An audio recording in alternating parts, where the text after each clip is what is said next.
نحمدہ ونصلی ونسلم علی رسولہ الکریم اما بعد فاعوذ باللہ من الشیطان الرجیم بسم اللہ الرحمن الرحیم۔ حضرت عبداللہ بن مسعود رضی اللہ تعالی عنہ سے روایت ہے، آقا حضور نبی اکرم صلی اللہ علیہ وسلم کی بارگاہ اقدس میں ایک ایسے شخص کا تذکرہ کیا گیا جو صبح دیر تک سوتا رہتا ہے۔ آقا رسول اللہ صلی اللہ علیہ وسلم نے ارشاد فرمایا، ایسے شخص کے کان میں شیطان پیشاب کر دیتا ہے۔ دیکھیے، انسان کے اعضاء کان بھی ہیں، آنکھ بھی ہے، ناک بھی ہے، منہ بھی ہے۔ شیطان کان میں پیشاب کرتا ہے، شیطان آنکھ میں، ناک میں اور منہ میں پیشاب نہیں کرتا۔ اس کی وجہ کیا ہے؟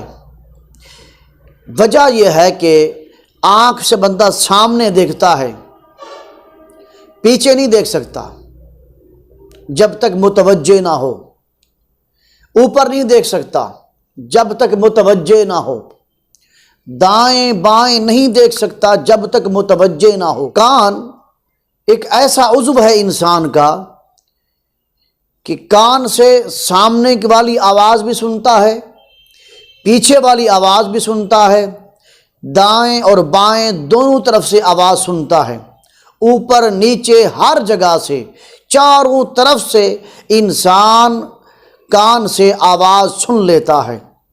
اس لیے شیطان اس کان پر قبضہ کر دیتا ہے کہ بندہ سوتا ہے تو اس کو آذان کی آواز کسی بھی مقام سے، کسی بھی جانب سے نہیں آنے دیتا۔ کان میں شیطان پیشاب اس لیے کرتا ہے کہ کان کو جو آواز ہے چاروں طرف سے آذان کی آواز نہ پہنچے۔ آقا رسول اللہ صلی اللہ علیہ وسلم نے ارشاد فرمایا، جب صبح اٹھو تو اپنے ناک کو 3 مرتبہ جھاڑ لیا کرو کہ شیطان یہاں پر رات گزارتا ہے۔ تمہارے 3 مرتبہ ناک کو جھاڑنے سے، صاف کرنے سے شیطان کا اثر ختم ہو جاتا ہے۔ ایک اور روایت میں ارشاد فرمایا، صحیح مسلم میں بھی یہ حدیث مبارکہ ہے، صحیح بخاری شریف میں بھی یہ حدیث مبارکہ ہے، فرمایا کہ جب بندہ رات کو سوتا ہے تو شیطان اس کی گدی پر 3 گرہ باندھتا ہے۔ صبح کی نماز کی تیاری کے لیے اٹھتا ہے، جو ہی بندہ اٹھتا ہے تو ایک گرہ کھل جاتی ہے، پھر جب جا کر وضو کرتا ہے تو پھر دوسری گرہ بھی کھل جاتی ہے، پھر جا کر جب نماز ادا کرتا ہے صبح کی تو تیسری گرہ بھی کھل جاتی ہے۔ گویا کہ نماز کی نیت کرنے سے، نماز کا وضو کرنے سے اور نماز کو ادا کرنے سے شیطان کے سارے اثرات ختم ہو جاتے ہیں۔ کان کی بات میں عرض کر رہا تھا اس لیے کہ اللہ جل مجدہ نے سورۃ البقرہ کے اندر آیت نمبر 18 ارشاد فرمایا، صم بکم عمی فہم لا یرجعون، یہ بہرے ہیں، گنگے ہیں، اندھے ہیں۔ یہاں پر بھی اللہ جل مجدہ نے کان کا ذکر پہلے فرمایا ہے۔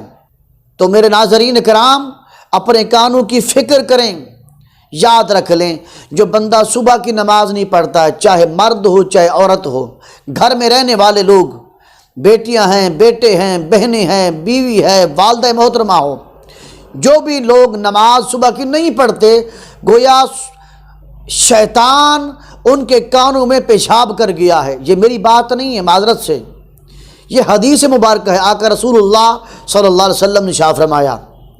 تو جب ہمارے کانوں میں شیطان پیشاب کر جائے گا تو پھر ہمیں قرآن کی آواز کیسے اثر کرے گی؟ پھر ہمیں دین کی، اسلام کی، شریعت کی بات وہ کیسے اثر کرے گی؟ اس لیے کہ ہمارے کانوں میں تو شیطان کے اثرات ہیں۔ شیطان کا اثر اتنا ہو چکا ہوتا ہے کہ پھر گانے، باجے، فحاشی، عریانی ہمارا ان کے ساتھ مشغلہ شروع ہو جاتا ہے۔ میں اس کی ایک چھوٹی سی اور مثال دوں۔ ہم اپنا چھوٹا بڑا پیشاب کرنے کے لیے باتھ روم، لیٹرین جاتے ہیں، تو جو بندہ نماز نہیں پڑھتا، جو بندہ صبح کی نماز نہیں پڑھتا، گویا کہ اس کے کان جو ہیں شیطان کے لیے باتھ روم بنے ہوئے ہیں، شیطان یہاں پیشاب کرتا ہے۔